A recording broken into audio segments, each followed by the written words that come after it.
Same as usual, man. Back on the road, man. You get what I'm saying? Came through the crib for a split second, man, and I'm back at it. That's what's up, man.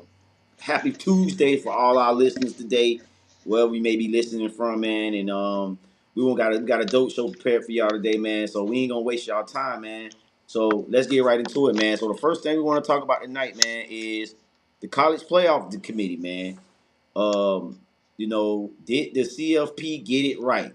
There's a lot of controversials out there. Some teams like Notre Dame, maybe possibly Texas, that made it feel like they was snubbed. Um, but my segments on it. We talked about this earlier on the phone. I just think it's corrupt, and it's all about money in a sense. So they want certain teams and fan bases to get in, particularly the SEC, in my opinion. But it has to be some things, some changes, man. Does conference championships matter? You know what I'm saying? Because obviously it mattered for BYU, but not Alabama. You know what I'm saying? So like, there's a lot of things out there, and I'm not, like I said again, I'm not caping for Notre Dame at all. I don't think Notre Dame should have won the head-to-head against Miami to get in, but there's just a lot of things that do we really feel like these are the 12 best teams out there? I'll let you take off from there, Greg. Um, I would say this: the committee would never get it right from what it looked like. You know what I'm saying? I mean, because there's so many gray areas and whatnot. The language be set, then it's like they find loopholes to get out of that. Because like at the end of the day, they want to put the most lucrative teams and whatnot. And it's not, and like I said, we look at last year, we got all these SEC teams in there and it was still blowouts. So, whether you feel like a game would be close or not shouldn't be the deciding factor because you went with this logic last season and it was like, a bunch of blowouts. And, SEC schools and Big Ten schools, you get what I'm saying, the name of you. So, I think that the approach with the system is crazy. You get what I'm saying? And it Right. always going to lead to corruption because the only thing they're going to think about is money. I think that with the expansion of the playoff, you develop room to be able to put these smaller teams in because it's going to be blowouts. It's inevitable. You get what I'm saying? It's like the NFL playoff. You know, the NFL playoff, these are the best teams in, and these are professional. But nevertheless, you always have blowouts. It's blowouts. You know what I'm saying? Even in the Super Bowl, the best two teams, and it's a blowout. And it's no different with the national championship. So, whether you feel that how good a game could be should not be the determining factor. The language was set. The conference champions, automatic bids. That was my interpretation. Maybe I interpreted the rule wrong, but that was my interpretation. That was a lot of people's interpretation. You get what I'm saying? So, let's start there. Um, Now when it comes to the Bama and Notre Dame issue, my problem wasn't that Alabama got in. You get what I'm saying? I think Alabama had I think they had a legitimate issue, but I do think that if this was another team outside of Bama, they wouldn't have gave the other team the benefit of the doubt.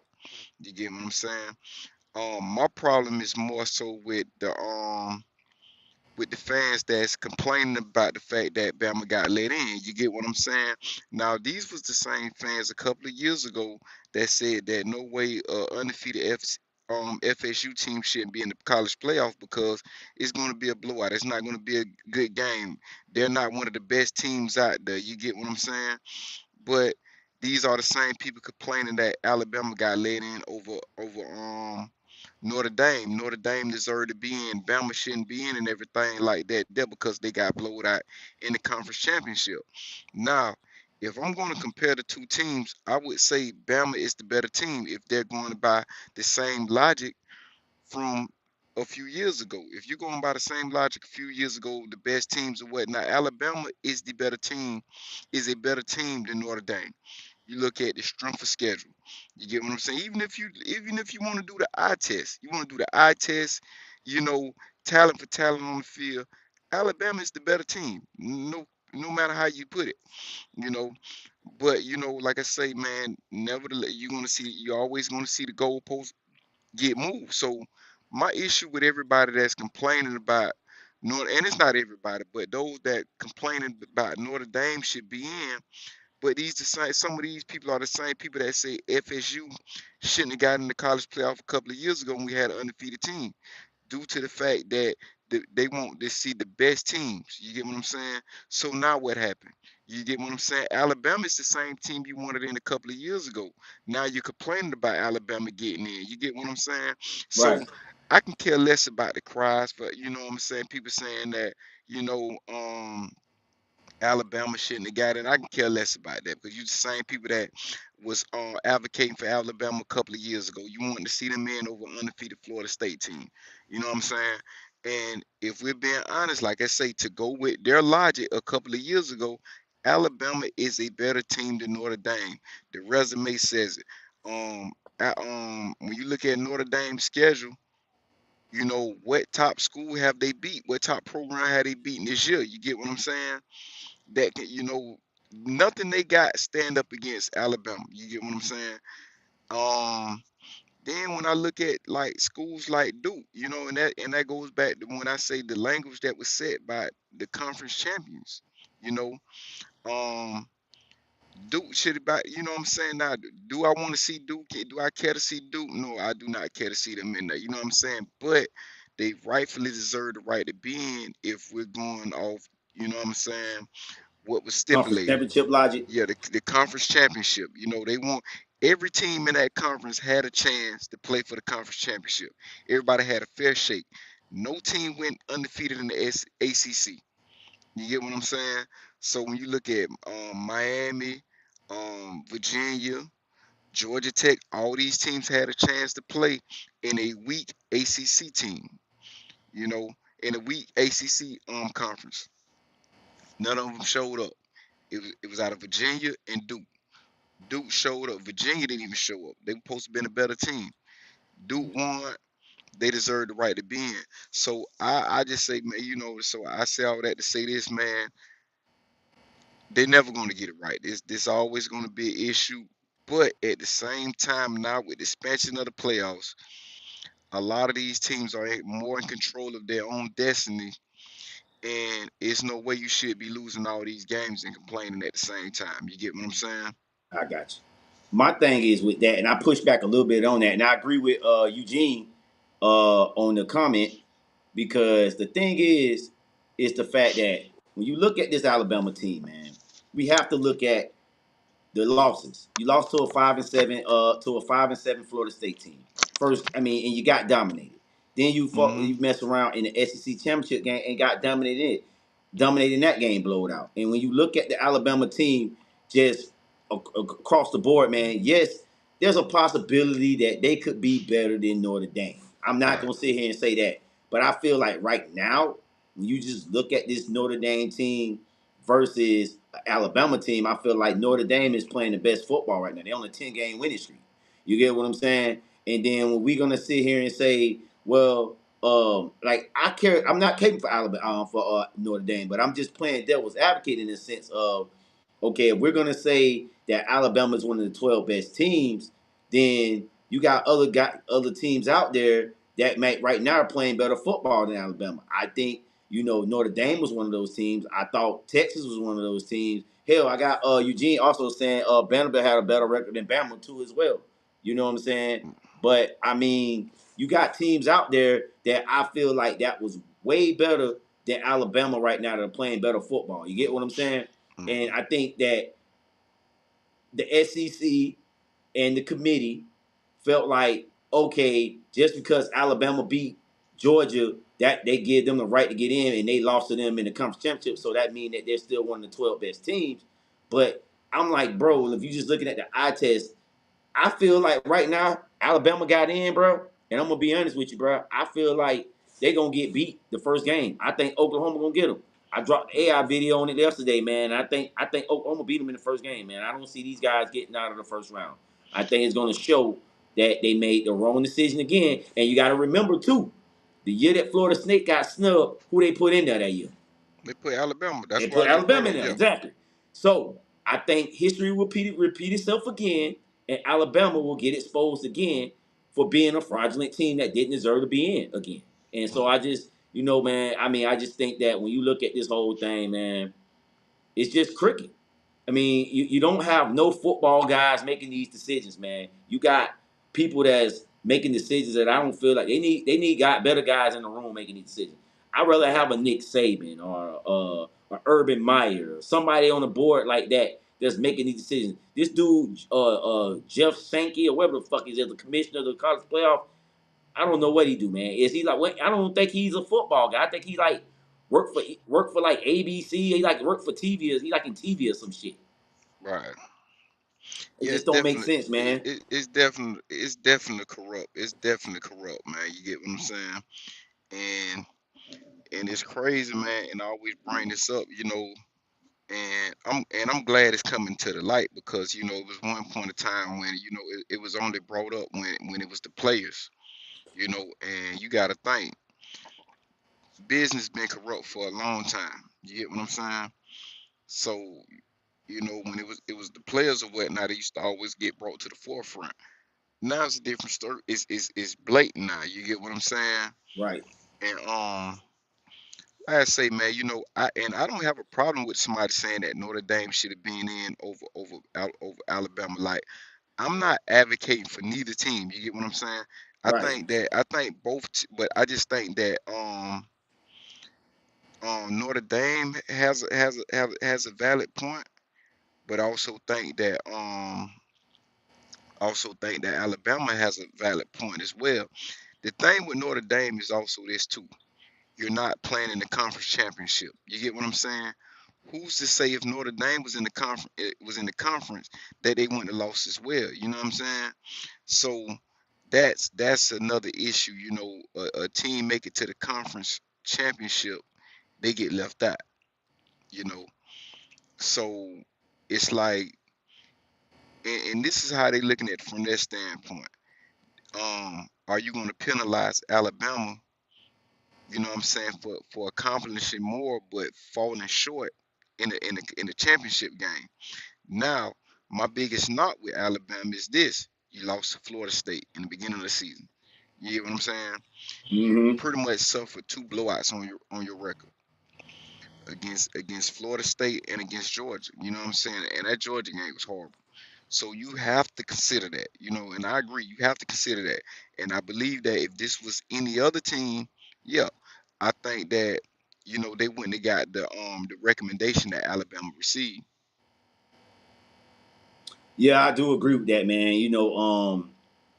I feel like when I've just been looking over the comments, not just the comments in this, but just all for the last couple of days, and it's like you have a big, so people are saying that okay, well the SEC put a better brand of football, and if you would have put anybody else in, and it just wouldn't have been good. The best footballers in the SEC.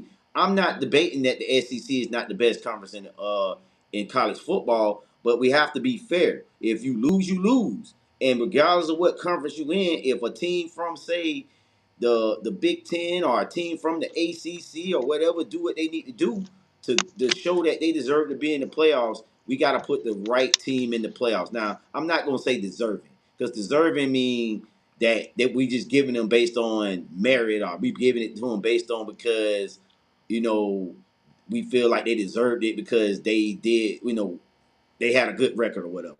I was saying the best teams. Can we get the best teams in there? And I think the only way you can get the best teams in there, you got to have some football guys in there, man. You got to have somebody in there that know what they doing, and when Right. they go in there, you know what I'm saying. They're picking the teams based on like criteria. Certain criteria is like like with a head coach like I gotta keep throwing up like Urban Meyer, somebody that knows what he's looking at when he's looking at championship teams. That's that one national championships. You know what I'm saying? And I think a proposal is if we're not going to count Alabama conference championship didn't count for them, we just need to get away with conference championships and do what the NFL do. Oh yeah. Play your games in the division. Whoever got the best division record, that's who represents the conference, and then everybody fight for wild card spots. Right. You definitely, because if my thing is this, man, if you're gonna say the best team can be so subjective. You get what I'm saying? It's I like get you. you can just say anybody the best team, the better team, just because you feel like it. So it has to be some type of criteria you go off of. You get what I'm saying? It's Mm-hmm. like for one, you shouldn't get away from the conference championship. You shouldn't get away from that. You know, if it's like when you look at March Madness or whatnot, you have Mm-hmm. teams that may sneak in at the last minute, and that's they loophole in, you know, and that's a thing for the smaller teams, and that makes it more interesting for these smaller teams. You get what I'm saying? To be able to play for these conference championships and have they loophole in to be able to create this Cinderella season. You get what I'm saying? If you only want to put these powerhouses in just because you feel like they're the better team and they're not even doing nothing to earn it. You get what I'm saying? Then you leave no room for these type of these Cinderella stories like we see in March Madness. You know what I'm saying? And I think that that takes away from great stories, and when you look at collegiate football or whatnot, the underdog stories. If we're just gonna say, screw the underdog, we just gonna put, you know, the power, these power teams, these blue blood teams on top. No matter what happened, you get what I'm saying. No matter what their resume is, you know, like I said, it's crazy, man. If we're Let, gonna do let, that, then it's like, go ahead. Now, I was gonna ask you. I didn't mean to cut you off. I know you were still talking, man. But so you talking about like Cinderellas and stuff like that. Let me ask you your honest opinion. Do you think Tulane and James Madison got a chance against? I think James Madison played against Oregon, who they blowed out a couple years ago in the bowl game, and then you Right. got Tulane against Ole Miss, I believe. Do you think these guys Nah, stand a chance against those teams? I don't think they stand a chance. But as a competitive, as a football player, you always feel like you got a chance every day. I'm just only speaking from a fan standpoint. They don't stand a chance whatsoever. But from a football player standpoint, when you get on that field, you always feel like you stand a chance. You don't care who in front of you because you're gonna maximize. You're gonna make the best out of that moment. You get what I'm saying? So when you out there on the field, and that's really like when I speak. A lot of times I speak from the mind of somebody that's on that field or whatnot. You get what I'm saying? Because these the people that's putting in that's sacrificing their bodies, and you know what I'm saying, for our entertainment. So I speak from their standpoint. So when they get on the field, it's like screw what I think. I'm just a fan. I'm not on there. I don't see them in practice. I don't know what game plan they got, their preparation, and none of that. You get what I'm saying? But for these guys that's getting on their field, they feel like screws over that. They bleed like I bleed. You get what I'm saying? Let's decide the game on the field. You know what I'm saying? And not on paper. I agree, man. We gotta agree to disagree, but I do agree with you in certain aspects of your on what you said about, you got to decide it on the field, man. I think that's ultimately what the real fans, sports fans want, and the guys that really follow college football. We just want it decided on the field in a good game, man. And I think also too, man, just looking at the slate of games, man, the first round of games, I really don't only see maybe two games that's going to be interesting: the Miami Texas A&M game and the Oklahoma Alabama game. I feel like are the two most interesting games in the first round. I think the other games are going to be blowouts, bro. Honestly, I think it's going to be blowouts. And Right. I hate to say that, but I mean, when you put James Madison and Tulane in, I think you get what you get. Right. So, any final thoughts on the college playoff? Nah. So let's segue into some boxing, man. We gonna go back to football on our next segment. Let's talk about this Roach Pit Bull fight, man. Ended in a tie. Um, now you know I feel like Roach is in a real hard predicament because it's been a long time, and I've done my research. Matter of fact, let me. I don't think there has been a boxer that had two back-to-back ties in recent fights. It's been a long time. It's happened if it has happened. But when you look at Roach, man, in this situation, man, I just think that I would be frustrated if I was Roach because I felt like I done enough to win that fight, even though I got knocked down. But they gave it a draw, man, and I didn't know. I thought Roach did enough, in most of the rounds to prove that he wanted the fight. But man, I don't know, man. These judges sometimes, man, I don't know, man. I mean, it just seems like now with Roach, do he get that title shot back with Javante now? No, with being a draw, we offer that? I mean, it messes up a lot of things for Roach, in my opinion. But I'll let you talk about this, Greg. You more versed in this than me. I think Ryan, when I looked at listen to everybody who gave their spiel on what happened right with the fight between Roach and Pitbull, I think Ryan Garcia pretty much provided the most accurate take when it came to this fight. Um, my thing is you had people saying that Roach shouldn't have never tried to stand toe to toe and fight his fight or whatnot. I thought Roach did a great job of fighting, you know what I'm saying, taking the fight to Pitbull. You get what I'm saying? I Right, mean, outside of that knockdown after that, I mean, Roach bounced back. You gotta think. Those rounds in the middle, Roach was toe to toe with Pitbull. You get what I'm saying? right. And he was killing him with the counter shot. He was killing him with it, you know. And my thing is this, man. You get what I'm saying? At one point, I feel like, yeah, man, Roach should have won that fight, but I think it was a time in that fight when Roach was winning. Like when the judge looked at what was taking place in the fight, and they was going to give Roach the fight at one point, but Roach let it slip away in the championship round, in the 11th and the 12th round. Roach got too complacent. He did not go in for the kill. It's like the same thing when we looked at the fight with Bud Crawford and Israel Madrimov. And I pointed this out, because people feel like Israel won that fight, which I totally disagree with. But I say this right here what gave Bud Crawford that fight. He went in the 11th and the 12th round. Even though he was up on the scorecard, he still came in as if he was down on the scorecard and he took the fight to him. You get what I'm saying? And in spite of, you know what I'm saying? I mean, even though you think like, dang, I can stand the chance to get knocked down and losing this fight, he still took the fight to him. And I think that's the same thing Roach should have did. You know, Roach was kind of like moving around the ring and everything like that, bouncing around like as if he had the fight won. In which I believe that he was pretty much up on the scorecards with the refs. But those last two rounds that you allow Pitbull to catch you, he ended the round, the 11th round. He ended the 11th round with a nice power shot. You get what I'm saying? With a nice power Mm-hmm. shot. Now, like I say, when you look at the 12th round, he's pretty much skipping and hopping around the ring like as if he won the fight. You know, no, you supposed to continue with the same energy you had towards those middle rounds when you was, what I'm saying, when you had started taking the fight into your, what I'm saying, when you started taking the fight. And I think that was one of the things that the judges looked at. You know what I'm saying? You gotta have that killer instinct. Even if But you up, man, judges look at this here, and especially when you look at you got knocked down. Now, a couple of moves that Pitbull did kind of like even it out because Pitbull fighting, you know what I'm saying? I seen him launch in with his head, he hitting below the belt and everything like that. You know, my thing is this the reason why I couldn't give Pitbull the fight because Pitbull did too much clinching, you know, and Pitbull is known for being aggressive. He got tired. He got tired. I don't know if anybody noticed that. Pitbull did entirely too much clinching in those middle rounds or whatnot. You know what I'm saying?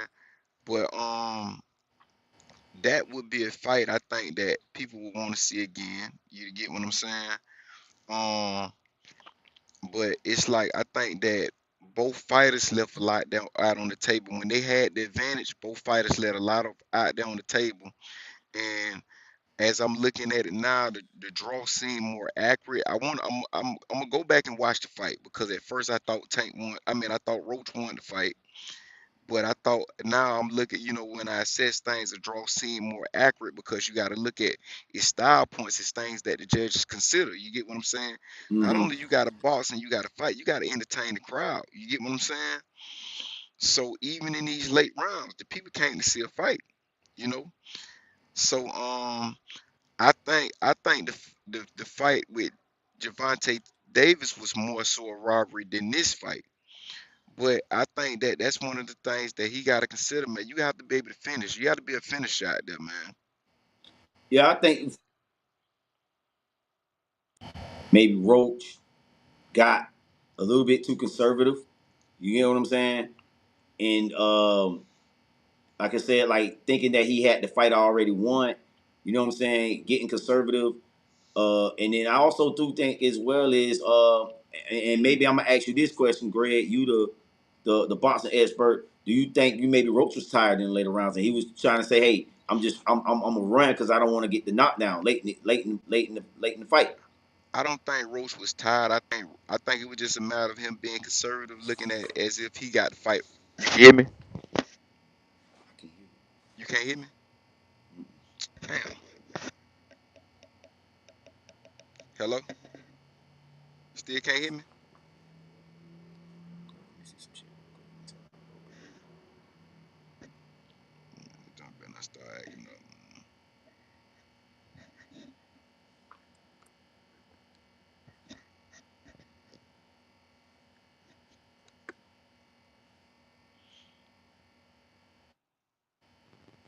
Still can't hear me? Yeah, I can hear you now. Yeah, Okay. I I get. think it was I think it was more so not that Roach was tired or anything like that. I think it's just he just got in his head he had to fight one. You know, in his head he had to fight one. And you still gotta that knockdown ain't went nowhere. That weighs a lot. And even though he wasn't hurt or whatnot, he caught his balance, but what I'm saying, it was a technical knockdown. You know what I'm saying? Yeah. Yo, Once them that glove hit them that glove glove. touch the ground, is it? Yeah, it was a technical. Your glove hit the canvas and whatnot. Yeah. You get what I'm saying? And hey, he was able to bounce back from it. But this we still witness. You know what I'm saying? Um, him score the knockdown. But like I say, man, when they got late in it's to me got too conservative, man. You still gotta take the fight to him. You gotta come with that same energy you had in those middle rounds. You know, this is the thing that was impressing the judges, and especially you know what I'm saying. Pitbull fighting in front of his hometown. You gotta think Pitbull got the crowd and everything. You know, they was born Roach and they was saluting Pitbull. You know what I'm saying? He was in front of his hometown. He was in front of his people. So you have to, man, when your opponent got home field advantage, man, you got to take the fight to him, man. You cannot just sit around and you know try to scope, and Roach did a lot of things right in the fight, but he left a lot out there though. You know what I'm saying? He And let with you know what that, I'm with saying. that, with that, with that low blow, do you think Roach intentionally did it, or was something that was like a accidental? Roach, Pitbull caught him a couple of times on the hip. Right. So, and that along with the headbutt, I think that it could is a chance. I'm leaning more towards it was intentional because he Mm. lead it with the head as well. You get what I'm saying? Gotcha. Kind of like how your boy was. I still remember when he did the little headbutt thing with Floyd Mayweather. What's the one cat he knocked out that did that shit? Was it Miguel Cotto? I think.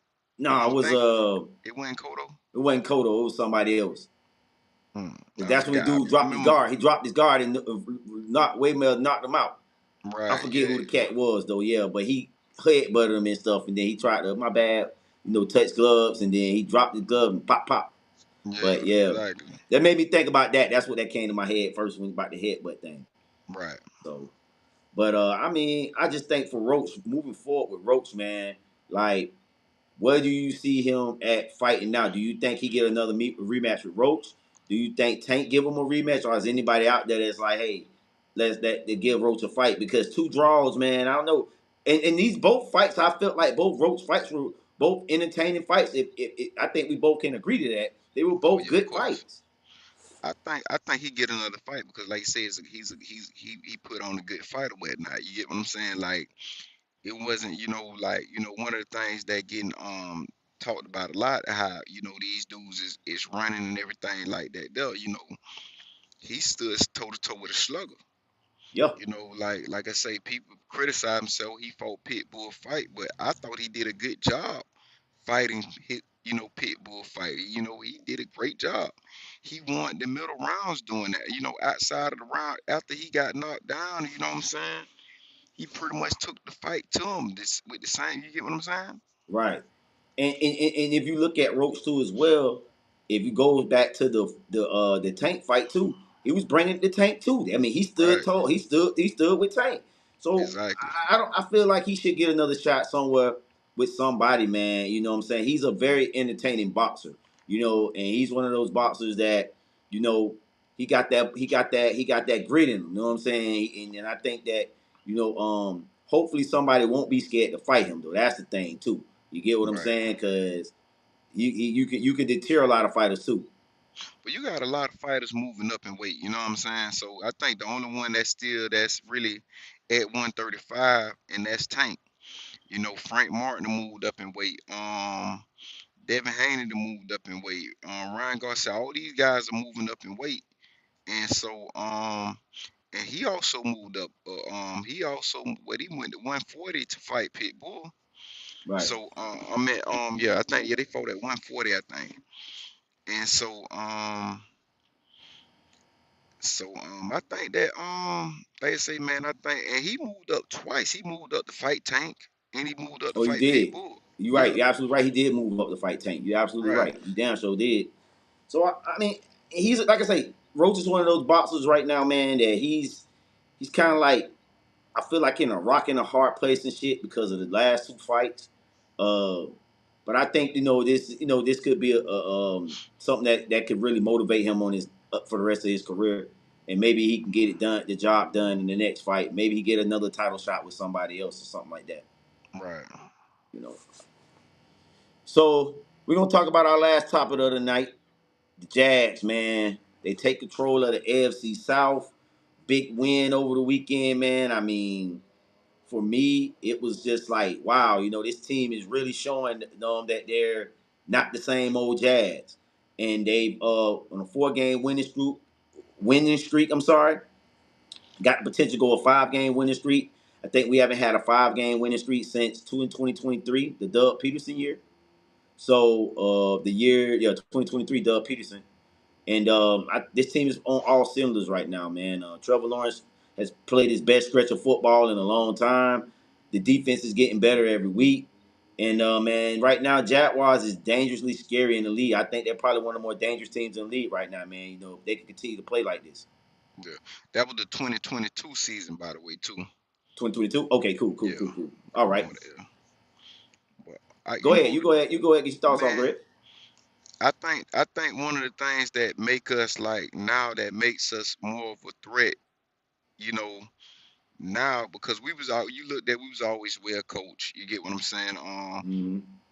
Outside of the penalties and the drop balls, I think we did a lot of things right for us with the fundamentals or whatnot. Being in our, defense being able to be in their spots, be in their locations or whatnot. It wasn't real flashy, but it was effective. And we was, being a gritty team. I think one of the things that now that's taking us to the next level, and we witnessed this the last two games. Um, is Trevor's playing better. You get what I'm saying? Trevor Lawrence is playing better on mistake free football. He's managing the game well. He's seeing the field.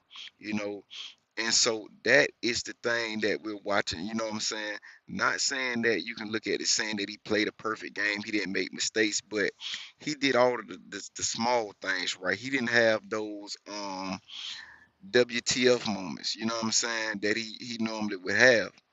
So that is the thing that was impressive about watching Trevor Lawrence. So and I think that with him playing better, it motivates the team to play better. You get what I'm saying? We had a few drops because it was wet out there. You know what I'm saying? Two drop passes. It was wet out there on the field, so that's to be expected. But they made up for it. And one of the things I see that with Trevor, he's not scared to go back to his receivers. It's showing that he trusts his receivers on the field. After a drop pass from Tim Patrick, he went right back to him for a touchdown. So that's showing that not only that he trusts his team, that his teammates are playing for him. You know, they believe in him, and that's major, man. You get what I'm saying? Um, with the defense, man, Lord, man, look like he's going to be considered for defensive player of the year. Now we already know that Miles Garrett is going to win it by a landslide, but to be an honorable mention along Miles Garrett, that's an accomplishment when you consider the type of season that Miles Yeah, Garrett he is should be, having this and he season. should be a first team All Pro this year. Yeah, it's a possibility. Yeah, so man, he's looking good out there, man. And like I said, I think the most important thing, man, is coaching, man. I think Liam Cohen provide good energy for this team or whatnot. And like I said, and I like the Doug Peterson. You know what I'm saying? I like the Doug Peterson. But I like Liam Cohen as well or whatnot. Unfortunately, it didn't play out for him or whatnot. And I will you'll never hear me bashing the old coaching staff and that like that though. But man, you got to give Liam Cohen credit though, man. You got to give him credit, man. What he doing with his team or whatnot. He's simplifying a lot of things or whatnot. Um, that's one of the things I would say. He's simplifying a lot of things for Trevor Lawrence, and as time goes forward, he's gradually add more to the plate. We don't need Trevor Lawrence to be a generational talent to be effective. We don't need him to be all pro. Just do the simple things right. Manage the game. You know, um, we don't. He don't have to have 4,000 yards. Have an MVP season. Just manage the game right. Just do the small things effectively. You know what I'm saying? And the team would take care of itself. I agree, man. And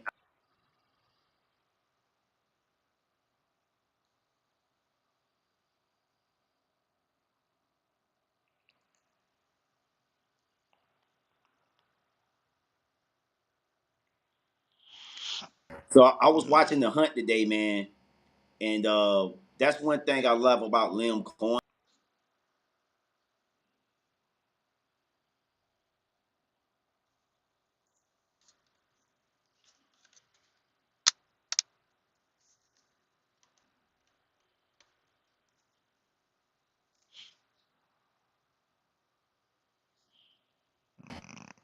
Motherfuckers account,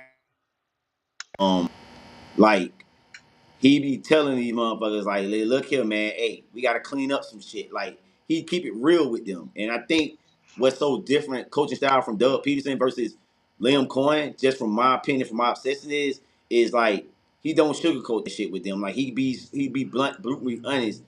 Not saying that Doug Peterson did.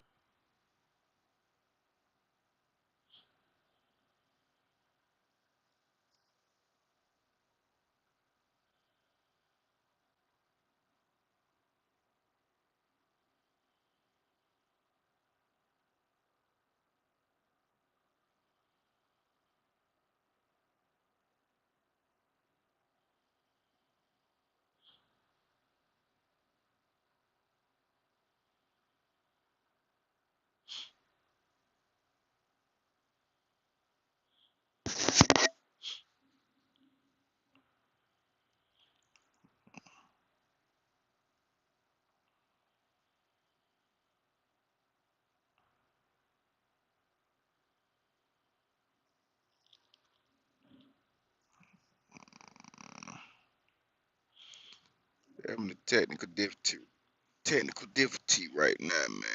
I pronounced that wrong. Technical difficulty. Oh man, y'all bear with us for a second.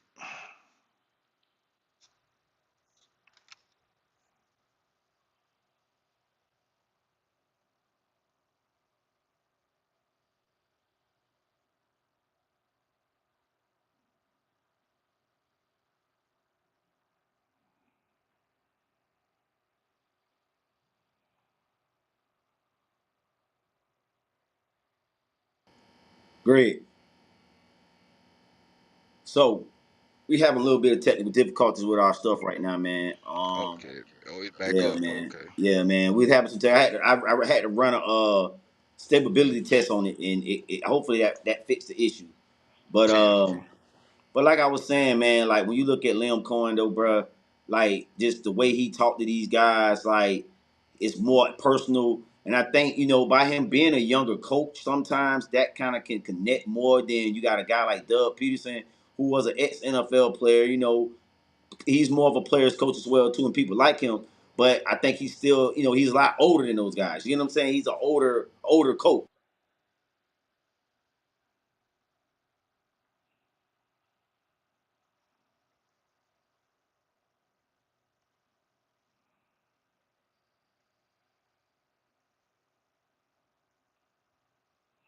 Greg, I think it might be my phone, bro, because it's dying right now. Because I got it charged up, but it's dying. So that could possibly be it. I don't know what that is though. But Yeah. yeah, man, if it do it,